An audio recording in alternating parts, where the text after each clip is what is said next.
Hey guys, welcome to study for excellence. मैं हूं प्रणव प्रकाश और आज हम डिस्कस करेंगे जुलाई सेकेंड वीक के करंट अफेयर्स को। तो चलिए आज की क्लास शुरू करते हैं। आज का सबसे पहला क्वेश्चन है हमारा कि हॉकी इंडिया के नए अध्यक्ष के रूप में किसे नियुक्त किया गया है। तो हॉकी इंडिया के नए अध्यक्ष के रूप में नियुक्त किए गए इनका नाम है ज्ञानेंद्रो निंगोमबाम। ज्ञानेंद्रो निंगोमबाम। और इन्होंने किसका स्थान लिया है? तो इन्होंने इनसे पहले थे मोहम्मद मुश्ताक अहमद, हॉकी इंडिया के प्रेसिडेंट, और अब नए बन गए हैं ज्ञानेंद्रो निंगोमबाम। ये किस स्टेट से हैं? तो ये हैं मणिपुर से। फिर नेक्स्ट क्वेश्चन है कि किस राज्य के नादौन पुलिस स्टेशन को भारत के सर्वश्रेष्ठ पुलिस स्टेशन के रूप में दर्जा दिया गया है। तो अभी हाल ही में ये दर्जा किसके द्वारा दिया गया है, किस मिनिस्ट्री के द्वारा? तो होम मिनिस्ट्री के द्वारा ये दर्जा दिया गया है, सर्टिफिकेट दिया गया है। और नादौन पुलिस स्टेशन किस राज्य में है? तो यह है हिमाचल प्रदेश में। हिमाचल प्रदेश के किस डिस्ट्रिक्ट में है? ये भी इंपॉर्टेंट है। तो हिमाचल प्रदेश के हमीरपुर डिस्ट्रिक्ट में है। और हमीरपुर डिस्ट्रिक्ट जो है ये अनुराग ठाकुर का संसदीय क्षेत्र है। तो ये आप ध्यान रखिएगा। ये पिक्चर है नादौन पुलिस स्टेशन का। तो ऐसा नहीं है कि साफ सफाई के मामले में और इंफ्रास्ट्रक्चर के मामले में, बिल्डिंग के मामले में इसको देश का सर्वश्रेष्ठ पुलिस स्टेशन का दर्जा दिया गया है। जो वहाँ पे जो नादौन पुलिस स्टेशन का जो एरिया है, तो वहाँ से लोगों के साथ लोगों से जो फीडबैक लिया गया है, और जिस तरह से लोगों से जो पुलिस जो बात करती है, जो एफआईआर टैकल किया जाता है, और जो क्राइम कंट्रोल किया गया उस पुलिस स्टेशन के अंडर में, तो इसके इन सभी पैरामीटर्स को देखकर इस पुलिस स्टेशन को देश का सर्वश्रेष्ठ पुलिस स्टेशन के रूप में दर्जा दिया गया है। तो ये आप ध्यान में रखिएगा। फिर नेक्स्ट क्वेश्चन है कि मालदीव और कौन सा देश दक्षिण पूर्व एशिया क्षेत्र में खसरा और रूबेला यानी कि मीजल्स एंड रूबेला को खत्म करने वाले पहले 2 देश बन गए हैं। तो अभी हाल ही में WHO के द्वारा ये घोषणा की गई है कि मालदीव्स और श्रीलंका दक्षिण पूर्व एशिया रीजन में खसरा और रूबेला को खत्म करने वाले पहले 2 देश बन गए हैं। तो जो साउथ ईस्ट एशिया रीजन का जो टारगेट है WHO के द्वारा जो कहा गया है कि 2023 तक इन सभी देशों से खसरा और रूबेला को खत्म कर दिया जाएगा। और आपको बताओ कि कुछ ही दिन पहले जो टीकाकरण का जो अभियान हुआ था वहाँ तो भारत में भी बहुत लोगों को खसरा और रूबेला का टीका दिया गया। इंडिया का भी टारगेट है 2020 तक, लेकिन अब कोविड-19 महामारी के चलते ये टारगेट आई थिंक पूरा नहीं हो पाएगा। तो देखिए, जब कोई देश किसी भी बीमारी से मुक्त होता है, तो मुक्त कहने का मतलब है कि जैसे कि 2020 में ये हमने जितने सारे पेशेंट्स थे खसरा और रूबेला के वो ठीक कर ली, और आने वाले 3 साल तक एक भी पेशेंट नहीं आने चाहिए खसरा या रूबेला के या फिर किसी बीमारी के, तब कोई भी देश किसी बीमारी से मुक्त घोषित किया जाता है। फिर नेक्स्ट क्वेश्चन है कि यूके इंडिया बिजनेस काउंसिल के समूह मुख्य कार्यकारी अधिकारी यानी कि ग्रुप के चीफ एग्जीक्यूटिव ऑफिसर CEO के रूप में किसे नियुक्त किया गया है? तो इनका नाम है जयंत कृष्णा। जयंत कृष्णा, और इस पद पर नियुक्त होने वाले वह पहले भारतीय हैं। इनसे पहले कौन थे? यूके इंडिया बिजनेस काउंसिल समूह के CEO, तो इनसे पहले थे रिचर्ड हिल्ड, और अब नए बने हैं जयंत कृष्णा, और ये पहले भारतीय हैं। तो इसलिए भी ये क्वेश्चन इंपॉर्टेंट हो जाता है। फिर नेक्स्ट क्वेश्चन है कि वर्ल्ड पॉपुलेशन डे यानी कि विश्व जनसंख्या दिवस ये किस दिन मनाया जाता है? तो विश्व जनसंख्या दिवस ये हर एक साल 11 जुलाई को मनाया जाता है, और 11 जुलाई को मनाया जाता है। और अभी तक हम लोगों का पॉपुलेशन जो रिपोर्ट जो है वो आ जाता, लेकिन जो जनसंख्या जो है उसकी गणना नहीं हुई कोविड महामारी के चलते। और साथ ही साथ जो इंडिया का पॉपुलेशन जो बताया गया है, इंडिया का पॉपुलेशन जो अभी बताया जा रहा है वो बताया जा रहा है 138 करोड़ पॉपुलेशन है जुलाई 2020 में। और साथ ही साथ लैंसेट के द्वारा एक रिपोर्ट जारी की गई है वर्ल्ड पॉपुलेशन के दिन ही। लैंसेट के द्वारा एक रिपोर्ट जारी की गई है, और इसके अनुसार कहा गया है कि 2047 तक भारत की जो आबादी होगी वो कितनी होगी? 1.61 बिलियन, यानी कि 161 करोड़ आबादी होगी भारत की। वहीं पे 21 ईस्वी में, यानी कि अगर हम 53 साल और आगे चले आते हैं, तो 21 ईस्वी में इसकी आबादी मात्र 103 करोड़ रह जाएगी। ये लैंसेट के द्वारा कहा गया है। और अब आगे बढ़ते हैं। फिर नेक्स्ट क्वेश्चन है कि his holiness the 14th Dalai Lama an illustrated biography. तो ये बुक किसके द्वारा लिखा गया है? तो ये बुक लिखा गया है तेंजिंग गिच थेटोंग के द्वारा, तेंजिन गिच थेटोंग के द्वारा। और ये जो हैं दलाई लामा के करीबी और सलाहकार रह चुके हैं। और ये बुक को जो लॉन्च किया गया वो कब लॉन्च किया गया? 6 जुलाई को। इसका जो जिसे बोलते हैं इस पुस्तक का विमोचन किया गया, इसको अभी रिलीज़ नहीं किया गया, इसको अक्टूबर के महीनों में रिलीज़ किया जाएगा। तो दलाई लामा के 85th बर्थडे पे इसका विमोचन किया गया। और इसमें बहुत सारे दलाई लामा के जीवन पर आधारित बहुत सारी घटनाओं का जो वृतांत है वो दिया गया है कि 1959 में वो दलाई लामा भारत कैसे आए थे। और दलाई लामा कहाँ पे हैं? तो हिमाचल प्रदेश के धर्मशाला में रहते हैं। और जब वो भाग कर आए थे तिब्बत से 1959 में, तब उनकी उम्र मात्र 23 साल थी। और दलाई लामा को कब नोबेल पीस प्राइज़ दिया गया था? तो 1989 में दलाई लामा को नोबेल पीस प्राइज़ दिया गया था। और नोबेल पीस प्राइज़ जो है किस देश में दी जाती है? तो नॉर्वे में दी जाती है, नॉर्वे की कैपिटल ओस्लो में। और बाकी बचे जो नोबेल प्राइज़ दिए जाते हैं वो कहाँ पे दिया जाता है? स्वीडन की कैपिटल स्टॉकहोम में। फिर नेक्स्ट क्वेश्चन है कि किस कंपनी ने भारतीय वायुसेना को 22 नए AH-64E अपाचे और 15 चिनूक सैन्य हेलीकॉप्टर की डिलीवरी पूरी की है? तो अभी हाल ही में बोइंग कंपनी के द्वारा जो है वो चिनूक हेलीकॉप्टर और अपाचे हेलीकॉप्टर की डिलीवरी पूरी की गई है। तो यह ध्यान रखिएगा। और ये 22 का डील हुआ था, लेकिन 22 ऐसा नहीं कि एक ही बार में दिया गया। अभी लास्ट जो डिलीवरी जो पूरी ख़त्म की गई है वो लास्ट में 5 AH-64E अपाचे हेलीकॉप्टर दिया गया है। और एक बार में 15 चिनूक सैन्य हेलीकॉप्टर ये दिया गया है। तो ये ध्यान रखिएगा। और ये डील कब हुई थी? 2015 में हुई थी, जिसे कि अब पूरा कर लिया गया है। और ये कितने बिलियन डॉलर का डील था? तो 3 बिलियन डॉलर का ये डील था। और साथ ही साथ बोइंग जो है ये एक USA की कंपनी है। और साथ ही साथ इंडियन आर्मी के द्वारा अभी हाल ही में 72,000 असॉल्ट राइफल का भी ऑर्डर दिया गया है USA को। तो ये भी आप यहाँ पे इंक्लूड कर लीजिएगा। फिर नेक्स्ट क्वेश्चन है कि ब्राज़ील के अमेजोनिया एक उपग्रह को कौन सी स्पेस एजेंसी लॉन्च करेगी? तो ब्राज़ील का एक सैटेलाइट है जिसका नाम है अमेजोनिया 1। तो इस उपग्रह को लॉन्च करेगी इसरो। और कब लॉन्च करेगी? तो अगस्त के महीने में लॉन्च करेगी अपने PSLV लॉन्च व्हीकल से, पोलर सैटेलाइट लॉन्च व्हीकल से लॉन्च करेगी। और ये सैटेलाइट जो है अमेजन वनों की कटाई की निगरानी करेगा। साथ साथ आपको पता होगा कि अमेजन के जंगलों में बहुत ही भीषण आग लग गई थी, जिसे कि अब कंट्रोल कर लिया गया है। तो उसकी भी निगरानी करेगा कि किस तरह से आग लगी है और क्या क्षति हुई है। साथ ही साथ ये अमेजन वनों की कटाई की भी निगरानी करेगा। और इस सैटेलाइट के माध्यम से, इस उपग्रह के माध्यम से कृषि क्षेत्रों में भी मदद मिलेगी। फिर नेक्स्ट क्वेश्चन है कि किस मुख्यालय को यूरोपीय 2020 US green building counselling leadership award से सम्मानित किया गया है? तो इस अवार्ड से सम्मानित किया गया इंटरनेशनल ओलंपिक कमेटी को। इंटरनेशनल ओलंपिक कमेटी का हेडक्वार्टर कहाँ पे है? तो लॉजेन में है। लॉजेन कहाँ पे है? तो स्विट्जरलैंड में है। और ये US ग्रीन बिल्डिंग काउंसिल ये किस तरह का अवार्ड है? ये अवार्ड जो है दिया गया है कि वो जो बिल्डिंग जो बनाया गया है वो ज़्यादा जो ग्रीनरी है, साथ ही साथ वो रिन्यूएबल एनर्जी पे पावर सप्लाई कर रहा है। साथ ही साथ इस बिल्डिंग को जो बनाया गया है तो इसका जो पुराना जो हेडक्वार्टर था उसका 95% जो वेस्ट था उसको रिसाइकल करके इस बिल्डिंग में यूज़ किया गया है। तो आप ये समझ सकते हैं। और साथ ही साथ इस बिल्डिंग को दुनिया की सबसे मजबूत बिल्डिंग्स में से भी एक माना जा रहा है। और इस बिल्डिंग में जो पावर सप्लाई जो है ये भी रिन्यूएबल एनर्जी से प्राप्त किया जा रहा है। आप यहाँ पे देख सकते हैं, ये है इंटरनेशनल ओलंपिक कमेटी का नया बिल्डिंग। फिर नेक्स्ट क्वेश्चन है कि what is the theme of India global week 2020? तो इंडिया ग्लोबल वीक 2020 का विषय क्या था? तो इसका विषय था #be the revival India and a better new world. तो इंडिया ग्लोबल वीक 2020 सम्मेलन का उद्घाटन कहाँ पे किया गया? इसका उद्घाटन ब्रिटेन में किया गया वर्चुअली।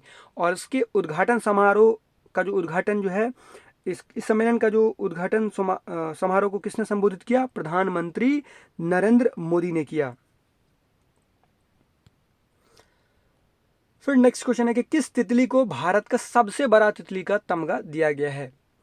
तो अभी हाल ही में गोल्डन बर्ड विंग, जो कि एक हिमालयी तितली है, हिमालयी क्षेत्रों में पाई जाती है, तो इस तितली को भारत का सबसे बड़ा तितली होने का दर्जा दिया गया है।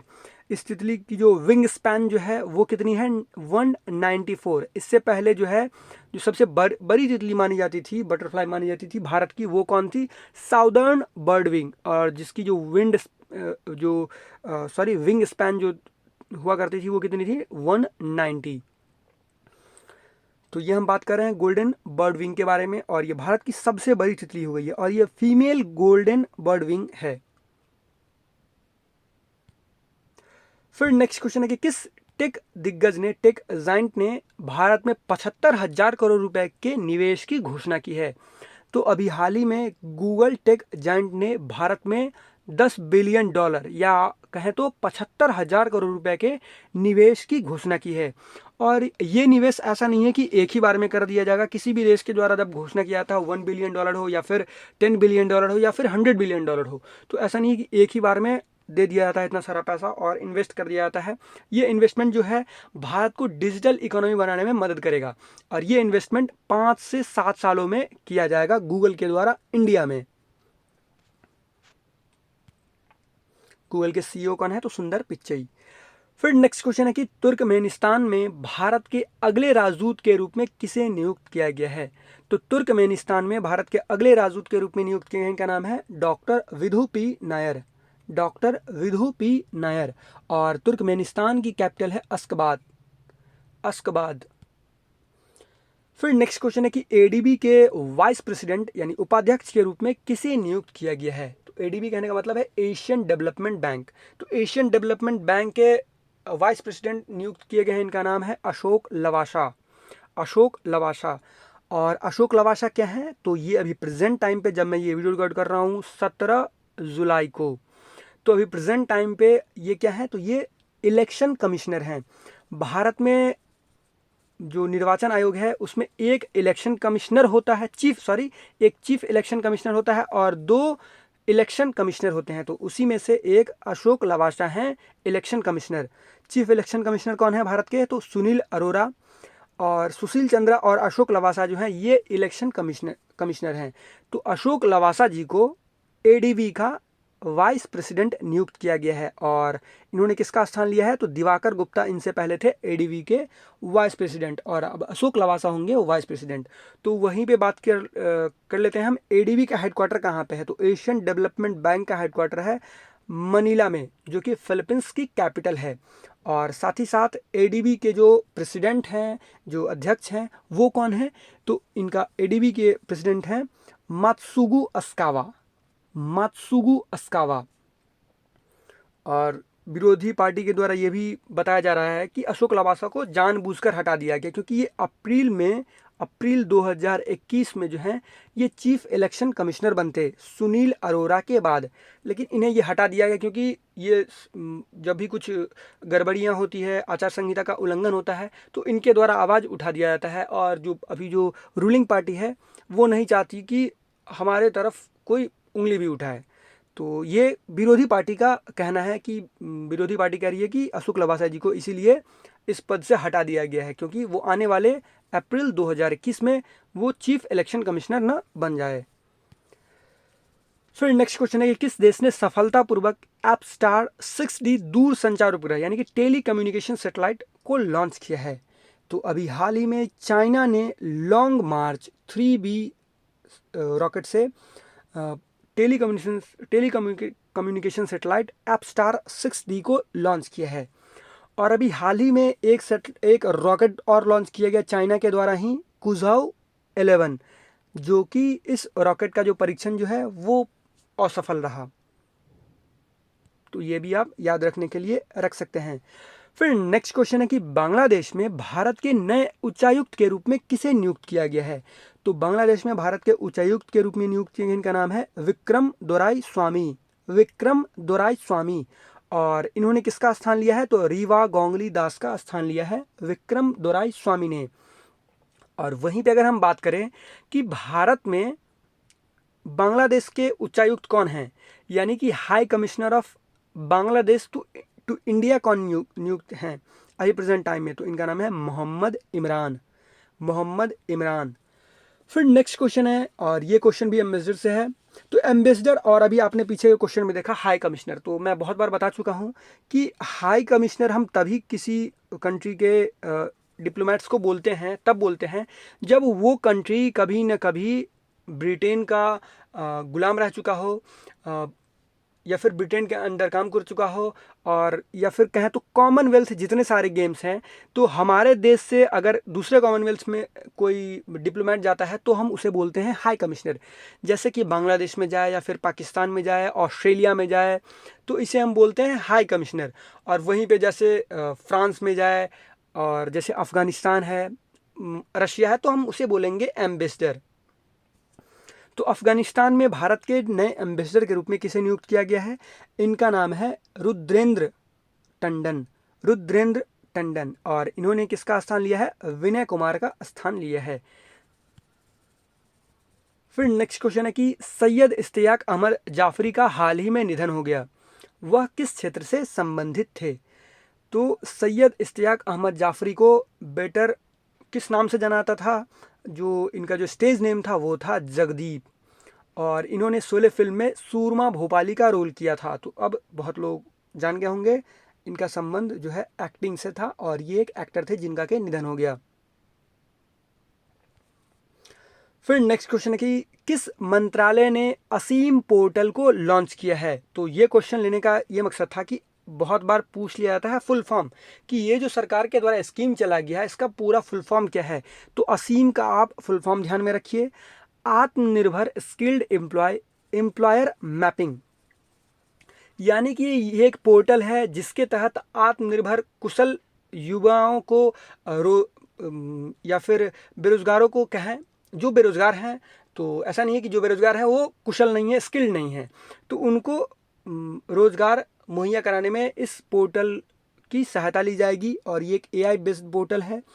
और इसे किस मंत्रालय के द्वारा लॉन्च किया गया, ये क्वेश्चन सबसे पहले देख लेते हैं। तो इसे MSDE के द्वारा, यानी कि कौशल मंत्रालय के द्वारा, ministry of skill development and entrepreneurship के द्वारा ये पोर्टल लॉन्च किया गया है। और इसका उद्देश्य रोजगार क्षेत्रों में स्किल्ड पीपल को नौकरी तलाशने में मदद करना है। और ये रियल टाइम डाटा प्रोवाइड करेगी, और साथ ही साथ ये बताइए कि डिमांड और सप्लाई क्या है किसी भी इंडस्ट्री में, वहाँ पे रोजगार किस तरह का है, वहाँ पे किस किस तरह की रोजगार की मांग है, और कितना वहाँ पे रोजगार है डिस्ट्रिक्ट के हिसाब से, कि उस क्षेत्र में क्या रोजगार है और क्या वहाँ पे वैकेंसी खाली है। तो इस तरह से ये पोर्टल सहायता करेगी।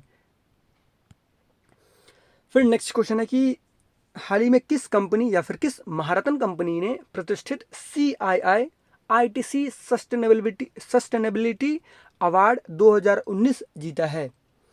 तो अभी हाल ही में CII ITC सस्टेनेबिलिटी अवार्ड 2019 जीता है NTPC ने। NTPC ने। फिर नेक्स्ट क्वेश्चन है कि भारत की पहली ई लोक अदालत किस राज्य में आयोजित की गई? तो भारत की पहली ई लोक अदालत, यानी कि डिजिटली जो अदालत का जो आयोजन किया गया वो किस राज्य में किया गया? छत्तीसगढ़ में। छत्तीसगढ़ में। और वीडियो के माध्यम से, वीडियो कॉन्फ्रेंसिंग के माध्यम से, या फिर कहें तो वीडियो कॉल के माध्यम से जो जो अदालत का जो काम है उसका निपटारा किया गया। और भारत की पहली ई लोक अदालत है, तो ये ध्यान रखिएगा, छत्तीसगढ़ में। फिर नेक्स्ट क्या है कि पोलैंड के राष्ट्रपति कौन बने हैं? तो पोलैंड के राष्ट्रपति पहले कौन थे? एंड्रेज डूडा, और अभी भी एंड्रेज डूडा ही बने हैं। और वैसे विपक्षी पार्टी के द्वारा जो है इसका विरोध किया जा रहा है कि कुछ न कुछ धांधली की गई है पोलैंड के राष्ट्रपति के चुनाव में, लेकिन अब देखिए क्या होता है। और साथ ही साथ अभी हाल ही में सिंगापुर के जो PM थे जिनका नाम है ली सियन लुंग, तो फिर से सिंगापुर के PM वही बने हैं, ली सियन लुंग। तो ये भी आप ध्यान में रखिएगा। फिर नेक्स्ट है कि मलाला डे, ये किस दिन मनाया गया? तो मलाला डे ये हर एक साल मनाया जाता है, कब? 12 जुलाई को। और मलाला यूसुफजई के लिए मनाया जाता है मलाला डे, क्योंकि मलाला यूसुफजई ने महिलाओं और बच्चों के अधिकारों के लिए जो काम किया, जो उन्होंने मेहनत की, उसको सम्मान करने के लिए ये मलाला डे मनाया जाता है 12 जुलाई को। फिर नेक्स्ट क्वेश्चन है कि who is the author of the book a song of India. तो इस सॉन्ग ऑफ इंडिया पुस्तक के लेखक कौन हैं? तो ये पुस्तक लिखी गई है रस्किन बॉन्ड के द्वारा। रस्किन बॉन्ड के द्वारा, ये एक इंडियन ऑथर हैं, ये ध्यान में रखिएगा। फिर एक इफ़ इट ब्लिड्स, इफ़ इट ब्लिड्स, ये पुस्तक लिखी गई है स्टीफन किंग के द्वारा। तो इनके बुक पर जो है बहुत सारी मूवी भी बनाई जाती है, तो ये भी आप ध्यान में रखिएगा। फिर नेक्स्ट क्वेश्चन है कि 2020 वॉन करमन पुरस्कार के प्राप्तकर्ता के रूप में किसे नामित किया गया है, या फिर 2020 वॉन करमन पुरस्कार से किसे सम्मानित किया जाएगा? तो ये सम्मानित किए जाएंगे इसरो के चीफ के सिवन। और ये अवार्ड जो है किसके द्वारा दिया जाएगा? इंटरनेशनल एकेडमी ऑफ एस्ट्रोनॉटिक्स के द्वारा दिया जाएगा। और कब दिया जाएगा? मार्च 2021 में दिया जाएगा। कहाँ पे? तो फ्रांस की कैपिटल पेरिस में। और जी सतीश रेड्डी जो है DRDO के चीफ हैं। फिर नेक्स्ट क्वेश्चन है कि मोहन बागान लाइफ टाइम अचीवमेंट पुरस्कार से किसे सम्मानित किया जाएगा? तो मोहन बागान लाइफ टाइम अचीवमेंट पुरस्कार से सम्मानित किया जाएगा, इनका नाम है अशोक कुमार। अशोक कुमार। और अशोक कुमार जो हैं ये लीजेंड ध्यानचंद जी के बेटे हैं। तो ये हॉकी से हैं, अब तो पता चल गया होगा। और साथ ही साथ मोहन बागान रत्न अवार्ड किसे दिया जाएगा? तो गुरुबख्श सिंह और पलाश नंदी। यानी कि अगर ये क्वेश्चन रहता कि मोहन बागान रत्न अवार्ड से किसे सम्मानित किया जाएगा, तो इसका आंसर होता बोथ A एंड B, लेकिन यहाँ पे है लाइफ टाइम अचीवमेंट अवार्ड, तो ये दिया जाएगा अशोक कुमार जी को। तो अब एक न्यूज़ है, और इस न्यूज़ को मैं बताने से पहले एक क्वेश्चन और इस पर लेना भूल गया कि PM मोदी ने अभी हाल ही में किस राज्य में एक सोलर प्लांट का उद्घाटन किया है? तो सोलर प्लांट का उद्घाटन किया है कहाँ पे? MP के यानी कि मध्य प्रदेश के रीवा में। और ये कितने मेगावाट का सोलर पावर प्लांट है? तो ये है 750 मेगावाट का सोलर प्लांट। और इसमें जो है 4000 करोड़ रुपए खर्च किए जाएंगे। और साथ ही साथ इस प्लांट के द्वारा जो उत्पादित जो बिजली होगी उसका 24% दिल्ली मेट्रो रेल को दिया जाएगा। और साथ ही साथ जो बाकी बचे 76% है वो MP में इससे बिजली का उत्पादन किया जाएगा, बिजली प्रोवाइड कराई जाएगी MP में। और इस प्रोजेक्ट के तहत जो है हर साल करीब 15 लाख टन कार्बन डाइऑक्साइड के बराबर कार्बन उत्सर्जन भी कम होगा। तो ये क्वेश्चन एक छूट गया हुआ था, जिसको कि आप ध्यान में रखिएगा। तो चलिए पहले न्यूज़ की तरफ बढ़ते हैं। और पहला न्यूज़ है हमारा कि India moves upper rank becomes second largest foreign investor in UK। यानी कि भारत जो है ब्रिटेन के लिए FDI का दूसरा सबसे बड़ा देश बन गया, दूसरा सबसे बड़ा स्रोत बन गया है। तो पहले नंबर पे कौन सा देश है जिसने UK में सबसे ज़्यादा इन्वेस्टमेंट किया है? तो UK में सबसे ज़्यादा इन्वेस्ट करने वाला देश है US। और US ने UK में 462 प्रोजेक्ट में इन्वेस्ट किया, और इसके तहत जो है 20,131 जॉब को क्रिएट किया गया। साथ ही साथ इंडिया ने UK में 120 प्रोजेक्ट में इन्वेस्ट किया, और इससे जो जॉब क्रिएट किया गया वो किया गया 5,429। तो ये आप ध्यान में रखिएगा, ये पूछा जा सकता है। और इंडिया इससे पहले 3rd रैंक पे था FDI के मामले में, जो इन्वेस्ट करने के मामले में UK में। तो यह वीडियो का अंत। आई होप आपको ये वीडियो अच्छा लगा हो, और अगर आपको ये वीडियो अच्छा लगा हो तो प्लीज़ इस वीडियो को लाइक कीजिएगा, इस वीडियो को शेयर कीजिएगा, और हमारे चैनल स्टडी फॉर एक्सेलेंस को सब्सक्राइब कीजिएगा, जिससे आपको हमारी आने वाली वीडियो मिलती रहे। धन्यवाद।